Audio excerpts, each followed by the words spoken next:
Olá, pessoal, dando continuidade então às nossas aulas, né, a respeito do sistema endócrino. Hoje a gente vai falar a respeito da adrenal, né, ou suprarrenal. Assim. Deixa eu projetar aqui pra gente. Beleza? Ok. Então, pessoal, a gente está falando então a respeito, né, nesse módulo do sistema endócrino, né, já falamos a respeito da hipófise, da tireoide, paratireoide, e hoje nós vamos conversar um pouquinho a respeito da adrenal. Então, a adrenal, a gente chama, né, suprarrenal, então aí a gente já imagina aquilo que seria a sua localização, né? Então, vai estar localizado na porção superior aí, né, dos rins, né, do direito, esquerdo, e aí a gente vai estar vendo um pouquinho da sua dinâmica de organização histológica e também daquilo que seria a sua organização funcional. Ok? Então, pessoal, primeira característica relacionada exatamente às adrenais, né? Então, uma situação que eu comentei com vocês, vamos imaginar duas glândulas achatadas, né? Como a gente está observando aqui no desenho, que estão localizadas aí no polo superior dos rins, né? E chamada aí de suprarrenais. É interessante, pessoal, que cada uma dessas glândulas, o tamanho dela vai estar variando de acordo com a idade, né? E também das condições, vamos dizer assim, fisiológicas, bioquímicas do organismo, da pessoa. E, de certa forma, nós observamos que no adulto ela vai pesar aí cerca de 10 gramas, tá? Outra característica interessante, que trata-se de uma glândula encapsulada, né? E aí a gente vai perceber que ela vai ser dividida em duas porções, né? Em duas grandes regiões. A região mais externa, que vai ser numa cor amarelada, né, no órgão a fresco, ela corresponde então à camada cortical, tá? E uma camada interna que vai ter uma coloração acinzentada, ela vai corresponder à camada medular. Então, amarelo, o córtex adrenal, e acinzentada, o córtex medular, né? A medula adrenal, né? O córtex adrenal, o amarelo, e a medula, o cinza, né? O acinzentado. Ok? E aí, pessoal, é interessante que essas duas camadas, elas acabam tendo origens embrionárias diferentes, né? O que nós vamos perceber, por exemplo, é que o córtex, ele vai estar relacionado aí a uma origem do epitélio, né? Então, origem mesodérmica, enquanto que a região medular, ela acaba sendo originada de células da crista neural. Então, sua origem é neuroectodérmica. E aí, durante a formação, né, da glândula, eu tenho migração para essa parte interna, né, que aí acaba formando justamente esse lado, essa região medular, tá? Então, aí que nós percebemos exatamente uma glândula com duas origens diferentes, assim como nós observamos lá na hipófise, tá? E é interessante que elas acabam apresentando características fisiológicas diferentes, né? Então, aí que cada uma vai estar sendo responsável pela produção, pela síntese de um hormônio, né? Que a gente vai estar vendo daqui a pouquinho. Mas o que vale a pena a gente destacar é que a organização delas vai ser basicamente a mesma, formadas por células dispostas em cordões, tá? E em volta de todos esses cordões, nós vamos observar exatamente uma grande quantidade, né, de vasos capilares sanguíneos. Capilares sanguíneos fenestrados, né? Então, que vai permitir a circulação dessas substâncias que acabam sendo produzidas aí na suprarrenal. Ok? O aspecto importante, toda essa camada de conjuntivo externo que vai recobrir a glândula, né, ela vai ser formada por um tecido conjuntivo denso não modelado, tá? E o que nós vamos perceber é que ele vai estar enviando, né, septos para o interior da glândula adrenal, formando como se fossem pequenas trabéculas, né, internas. Então aí a gente acaba observando de fato essa situação. E essa rede, né, interna, ela vai ser formada por colágeno do tipo 3, né, que seriam, então, essas fibras reticulares. Então, percebam, uma cápsula de tecido conjuntivo, denso não modelado, né, que vai mandar septos para a parte interna da glândula, e toda essa parte interna, né, todo esse estroma vai ser formado, então, por fibras reticulares. Ok? Então, mais ou menos aí que a gente observa de organização da adrenal. Outro aspecto importante que vale a pena destacar é com relação ao suprimento sanguíneo da glândula, né? Nós observamos que, de certa forma, existem artérias que vão estar partindo de várias regiões, né? De vários pontos ao redor da glândula, né? E aí a gente observa que essas artérias acabam formando aqui nessa região, né, superior, próxima aí à zona glomerulosa, exatamente a questão de um plexo arterial subcapsular. Então, que seria próximo à cápsula, né, que acaba sendo formada, né? Então, aí, por conta disso, dentro desse plexo, eu tenho a formação de 3 grupos de artérias. A artéria capsular, as artérias do córtex e as artérias da medula. Então, é interessante que essas artérias do córtex, elas vão sofrer ramificação durante a camada cortical. E aí, pessoal, chegando nessa região de transição com a medula, ela vai formar capilares que vão estar indo em direção à região capilar. Já as artérias medulares, né, que atravessam o córtex, vão estar se ramificando e vão estar formando a rede de capilar aqui na medula. Então, artérias da cápsula, artérias do córtex, que vão entrar e se ramificar, né, em direção à região medular, e aí essas ramificações formam as artérias medulares, né, que aí vai ser uma extensa camada aí, né, de extensa rede de capilares que vão estar relacionados exatamente a essa região, tá? Aquilo que eu destaquei para vocês, pessoal, todos esses capilares que estão presentes, então, na glândula, vão ser do tipo fenestrado, então, com aquele espaçamento entre as células endoteliais, né, permitindo de fato que aconteça todo esse processo de difusão, né, dessas substâncias, né, e aí a gente acaba observando de fato toda essa dinâmica, né, relacionada a isso. Então, o que a gente observa que os capilares da medula, né, juntamente aí com os capilares que acabam sendo provenientes aí da região cortical, elas vão estar formando aquilo que seria uma veia adrenal, né? Então, partindo para a formação exatamente das veias adrenais. E aí, essa veia adrenal vai desaguar, né, que a gente fala, vamos dizer assim, naquilo que seria a veia cava inferior do lado direito, né? Ou então, na renal do lado esquerdo. Então, tem essas duas possibilidades, né, dentro dos processos de ramificação. Então, o suprimento sanguíneo vai ser basicamente formado exatamente por esse conjunto de vasos sanguíneos. Ok?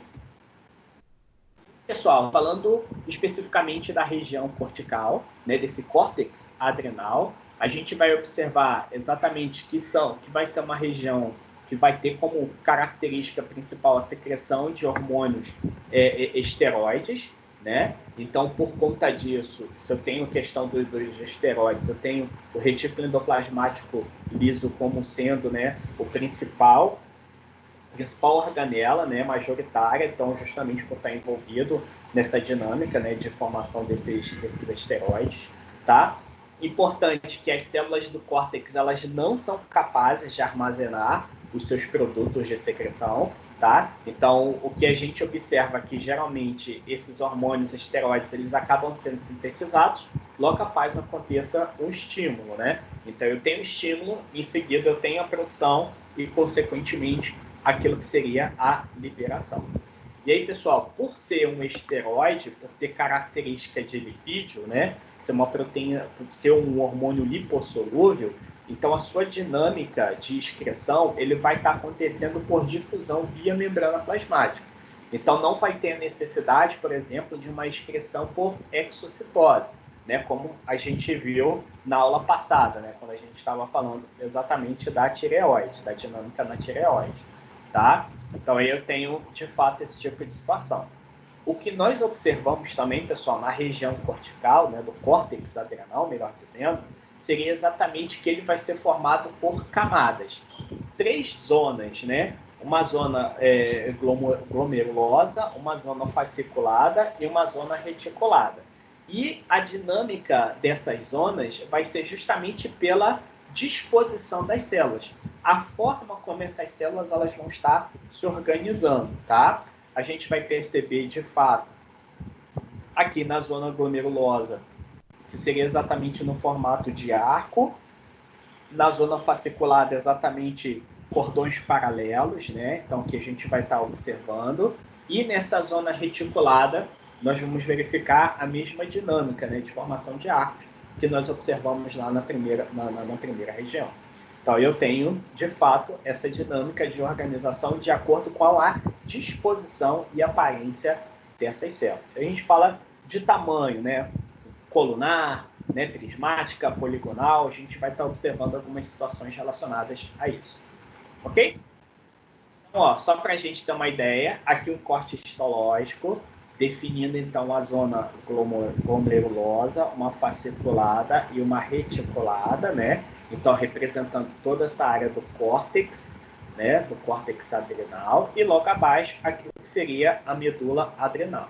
Então, pessoal, nessa zona aqui de transição, logo abaixo a cápsula, né? Aquela cápsula de tecido conjuntivo denso modelado, eu tenho exatamente a questão da formação, né, na disposição dessas células em cordões na forma de arco, né? Então aqui está com aumento menor, mas imaginar que eles formam arcos exatamente pela sua disposição. E aqui a gente percebe aquilo que seria a presença de vários capilares sanguíneos, né? Vários capilares sinusoides.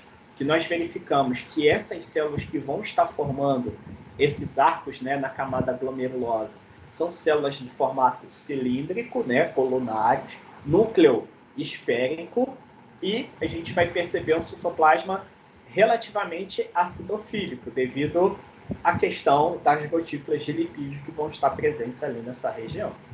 Tá?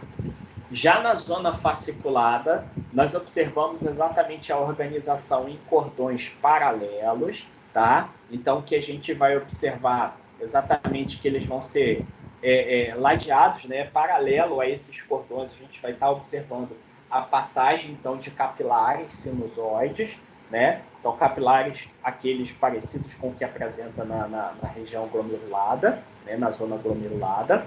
Interessante que aqui nós vamos observar que as células elas vão ser poligonais, né, poliédricas, ou seja, elas vão ter aquele formato não definido, mas vão ser bem próximo ao formato cúbico, tá? Já não vai ser aquele prismático colunar que nós observamos, por exemplo, na zona glomerulada, tá? E aqui a gente acaba observando, né, as células com uma grande quantidade de lipídios no citoplasma.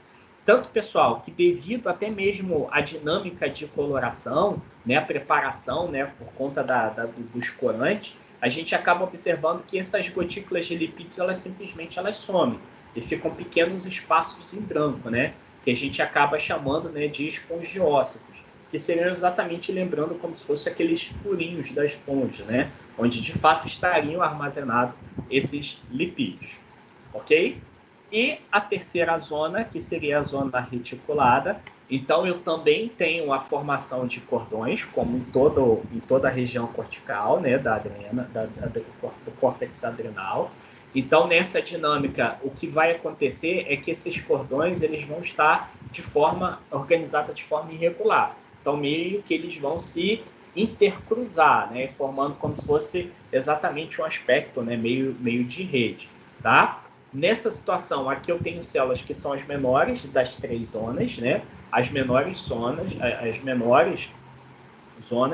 e também eu tenho um local onde eu tenho um acúmulo de lipídios, tá? Então, a gente vai observar uma dinâmica de toda a região cortical por estar produzindo hormônios lipofílicos, uma grande reserva de lipídio nessa região. Beleza? Então, ó, só para a gente poder ver algumas dinâmicas relacionadas. Então, percebam, a zona glomerulosa, ela corresponde a 15% de toda a região do córtex adrenal. Então, ó, percebam em forma de arco, células colunares. A fasciculada, então, arcos paralelos. Então, paralelos a eles, nós temos exatamente aquilo que seria aqueles capilares sinusoides, né, que vão descer paralelos. Então, representa aí 75% do córtex adrenal, e as reticulares, que vão estar formando cordões, porém cordões completamente irregulares, né?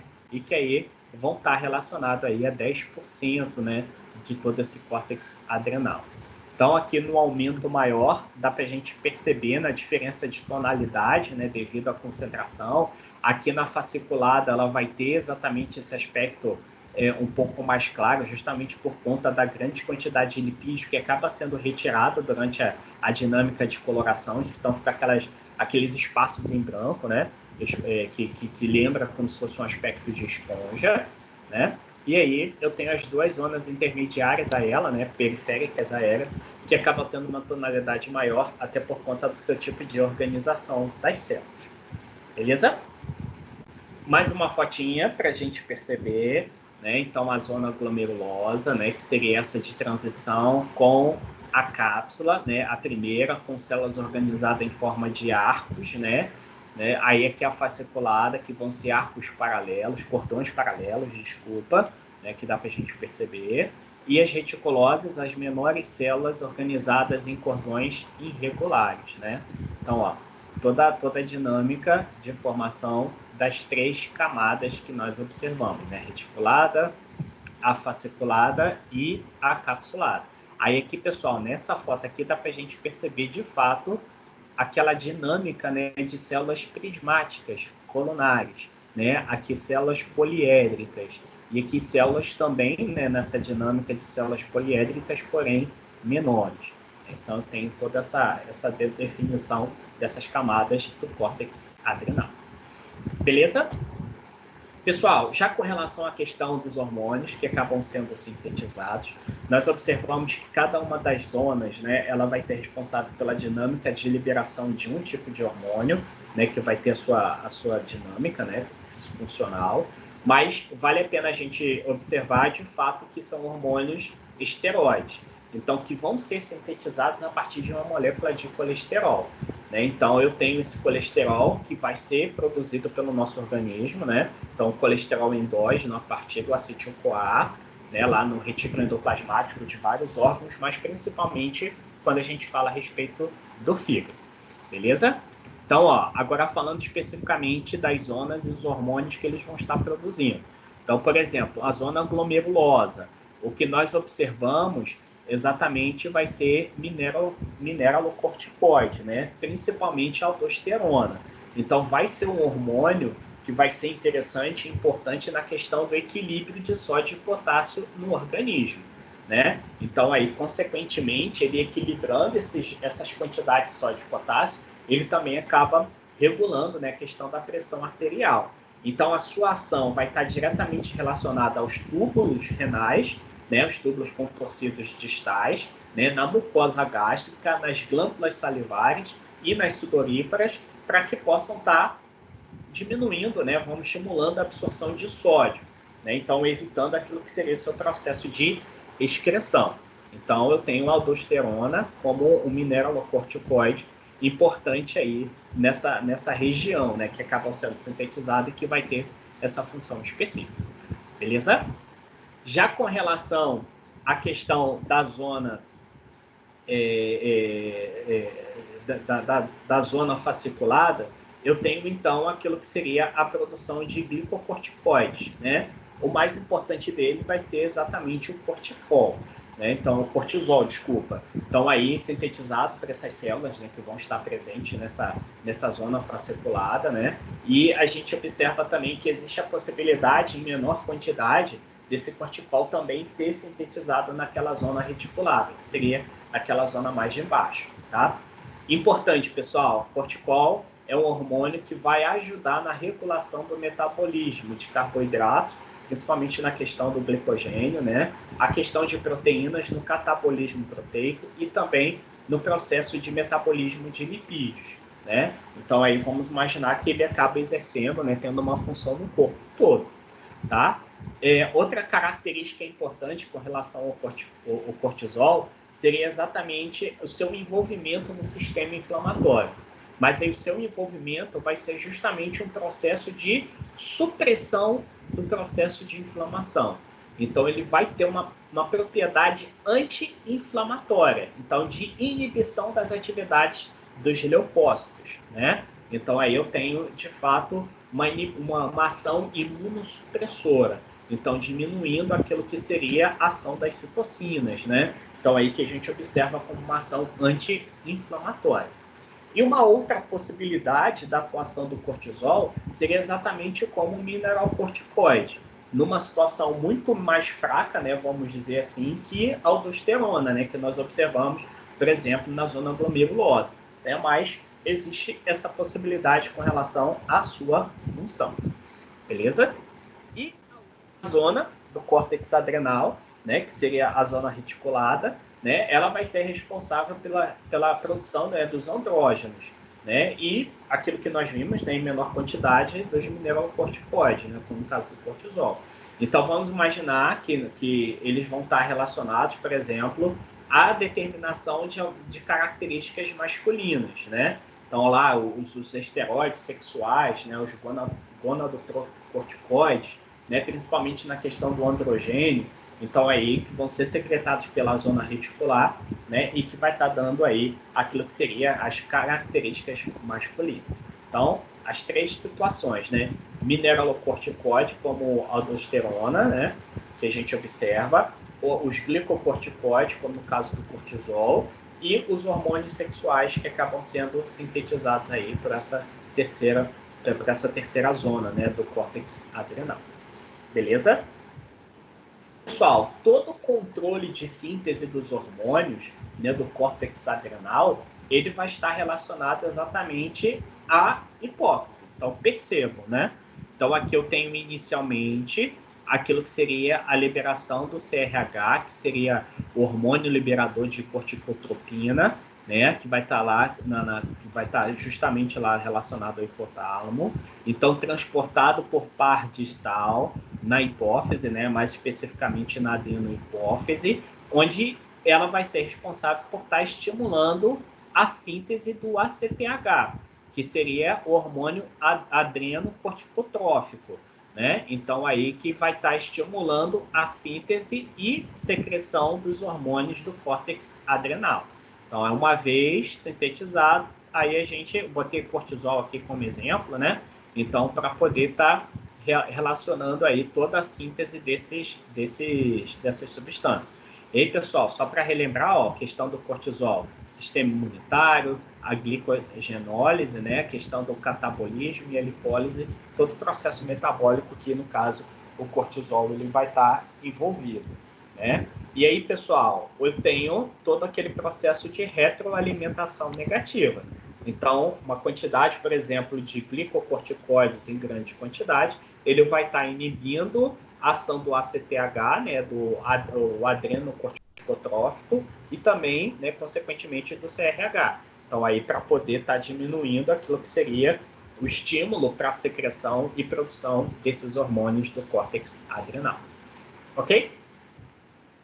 Agora, já falando a respeito da medula adrenal, então essa região mais profunda, né? Vamos imaginar que a zona medular, na medula adrenal, ela vai estar toda circundada pelo córtex adrenal. Então, como se fosse a região central, né? Melhor dizendo. Então, ali eu tenho células poliédricas, bem parecidas com aquelas células que nós observamos na fasciculada, né? Na zona fasciculada, né? Vão estar formando cordões, mas, de fato, esses cordões vão estar formando pequenos aglomerados, tá? Que a gente chama exatamente das células de cromafins, né? Então, aí toda essa dinâmica dessa organização dessas células em aglomerados arredondados acaba sendo, né, mantidos, sustentados por uma rede de tecido conjuntivo, de fibras reticulares, né, de colágeno do tipo 3. Tá? Além dessas células, né, de cromafins, eu tenho também células ganglionares, né, parasimpáticas, então que vão estar envolvidas exatamente em toda aquela dinâmica, né, funcional, né, de todo o processo. Aí a gente observa que todas essas células aí, de certa forma, a gente consegue até perceber alguns desses espaços relacionados a uma grande rede de vasos sanguíneos, que foi aquelas artérias medulares, né, que nós vimos lá no início no processo de suprimento sanguíneo, né, que partem lá do córtex em direção ali, e aí a gente tem a formação de toda aquela rede de capilar. Importante, pessoal, até para a gente poder entender a dinâmica de origem embrionária. essas células que estão presentes na medula adrenal, ela tem origem exatamente da crista neural. Então, lá durante a formação do tubo neural, eu tenho a formação dessas cristas, né, que a gente viu lá no início desse ano, falando a respeito do desenvolvimento, né, embrionário do sistema nervoso, e que essas células elas acabam migrando para o interior da glândula adrenal, né, e aí acabam formando aquilo que seria essa camada medular, tá? Importante, pessoal, nessa região a gente já tem a presença de grânulos, né, no citoplasma, que vai estar contendo aí os dois hormônios que vão estar sendo produzidos, né? Que seria a epinefrina e a norepinefrina, adrenalina e noradrenalina, né? Que aí são os catecolaminas, né? Catecolaminas, que vão estar relacionados exatamente à classe desses hormônios. Beleza? Em termos funcionais, né, vamos observar que lá na medula, na região da medula adrenal, eu tenho então ó, todas aquelas terminações, né, simpáticas, que são daquelas células ganglionares, né, que vão estar fazendo esse estímulo para a liberação, né, dessa adrenalina, né, a noradrenalina, epinefrina, norepinefrina, né, que a gente define, tá? E aí esses hormônios eles acabam sendo armazenados, né, vamos dizer assim, dentro de pequenas secreções, né? Então, que vão estar presentes, e pequenos grânulos de secreção que vão estar presentes no citoplasma, né? Então, aí o que a gente observa aqui, tanto a epinefrina quanto a norepinefrina, elas podem ser liberadas, né, em grandes quantidades, então, principalmente devido a percepções, né, de susto, pânico, né, que seriam aquelas reações emocionais, e aí que, de certa forma, a liberação delas vai estar, né, relacionada exatamente a essas fibras, né, pré-ganglionares, essas células que vão estar inervando a medula, as células da medula. Né? Então, a gente tem, por exemplo, essa situação. Então, ó, só para a gente ter uma ideia, ó, vasoconstrição, hipertensão, alteração da frequência cardíaca, né, efeitos metabólicos, como no caso a elevação de glicose, né, para que possa ter produção de energia, seriam algumas dos efeitos relacionados à presença desses hormônios, tá? Então, aí vamos imaginar que numa atividade normal dessa região da medula adrenal, pode acontecer aquilo que seria a liberação de pequenas quantidades desse hormônio, né? Então, aí vamos imaginar que durante o dia eu tenho aquilo que seria a liberação de pequenas quantidades do hormônio. Então, eu tenho, de fato, essa dinâmica. Beleza? Então, pessoal, daqui a pouquinho a gente volta para poder estar vendo aí algumas imagens, né, relacionadas a esse sistema endócrino, né, especificamente falando a respeito das suprarrenais. Beleza? Certinho? Até mais.